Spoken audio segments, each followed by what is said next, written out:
ಓಟದಲ್ಲಿ ಪಾಲ್ಗೊಳ್ಳೋಕ್ಕಿಂತ ಪರಿಸರ ಜಾಗೃತಿ ಮುಖ್ಯ ಅಂತ ಹೌದು. ಅಲ್ಲ ಎರಡೂ ಇಂಪಾರ್ಟೆಂಟೇ. ಇದು ಅವೇರ್ನೆಸ್ ಎಷ್ಟು ತರ್ತೀವೋ ಅಷ್ಟು ಒಳ್ಳೆಯದು ಪರಿಸರದ ಬಗ್ಗೆ. ಸೊ ನೀವು ಎಷ್ಟು ಇನಿಷಿಯೇಟಿವ್ ಈ ಥರ ಶುರು ಮಾಡ್ತಿರೋ ಜನದ ಗಮನ ನೀವು ಅಲ್ಲಿ ಹರಿಸ್ಬೇಕು. ಅವಾಗ ಏನೋ ಒಂದು ಯೋಚನೆ ಬರುತ್ತೆ. ಫಸ್ಟು ಆ ಟ್ರಾನ್ಸ್ಫಾರ್ಮೇಷನ್ ನಮ್ಮಲ್ಲಿ ಆಗಬೇಕು. ನಾವು ನಮ್ಮ ಪರಿಸರದ ಬಗ್ಗೆ ಯೋಚನೆ ಮಾಡಬೇಕು, ಮರ ಬೆಳೆಸ್ಬೇಕು, ಗಿಡ ಬೆಳೆಸ್ಬೇಕು, ಗಲೀಜು ಮಾಡಬಾರ್ದು, ಕಸ ಹಾಕಬಾರ್ದು ಅಂತ ಒಂದು ಐಡಿಯಾ ಬರಬೇಕು. ಪ್ಲಾಸ್ಟಿಕ್ ತುಂಬ ಕಮ್ಮಿ ಯೂಸ್ ಮಾಡಬೇಕು, ಅದು ಯೂಸೇ ಮಾಡಬಾರ್ದು ಆದಷ್ಟು ಅಂತ ಈ ಥರದೊಂದು ಜ್ಞಾನೋದಯ ಆಗಬೇಕು ನಮಗೆ. ಸೊ ನಾವು ಹೇಳೋದು ಒಂದು, ಬಟ್ ಈ ಥರ ಪ್ರೋಗ್ರಾಮಲ್ಲಿ ನೀವು ಭಾಗವಹಿಸ್ತಾ ಇದ್ದರೆ ಎಲ್ಲೋ ಒಂದು ಕಡೆ ನಮಗೂ ರಿಯಲೈಸೇಷನ್ ಆಗುತ್ತೆ ದಟ್ ನಾವು ಫಸ್ಟ್ ಮಾಡಬಾರ್ದು, ಆಮೇಲೆ we can talk about it ಅಂತ. ಸೊ ಅದರಿಂದ ಈ ಥರ ಇನಿಷಿಯೇಟಿವ್ಗಳು ಆಗ್ತಾನೇ ಇರಬೇಕು, ಮಾಡ್ತಾನೇ ಇರಬೇಕು.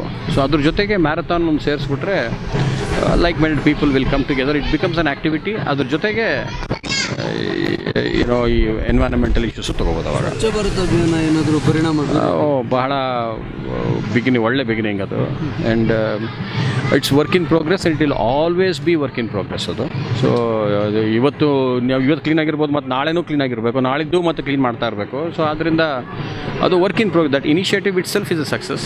ಸೊ ನೀವು ಕ್ಲೀನ್ ಮಾಡ್ಕೊಂಡು ಹೋಗ್ತಾನೆ ಇರಬೇಕು ಲೈಫಲ್ಲಿ. So there is no shortcut for that. So ನೀವು ಸ್ವಚ್ಛ ಇದು ಅದು ದಟ್ ಕಾನ್ಸೆಪ್ಟ್ ಇಟ್ ಸೆಲ್ಫ್ ನೀವು ಬಂದ ತಕ್ಷಣ ಎಲ್ಲ ಕ್ಲೀನ್ ಆಗ್ಬಿಡುತ್ತೆ ಅನ್ನೋದಲ್ಲ. ಅದು ಒಂದು ನಮ್ಮಲ್ಲೇ ಒಂದು ಅರಿವು ಉಂಟು ಮಾಡಬೇಕು. ದಟ್ ನಾವು ಎವ್ರಿ ಡೇ ನಾವು ಕ್ಲೀನ್ ಮಾಡ್ತಾನೆ ಇರಬೇಕು ಅನ್ನೋದು.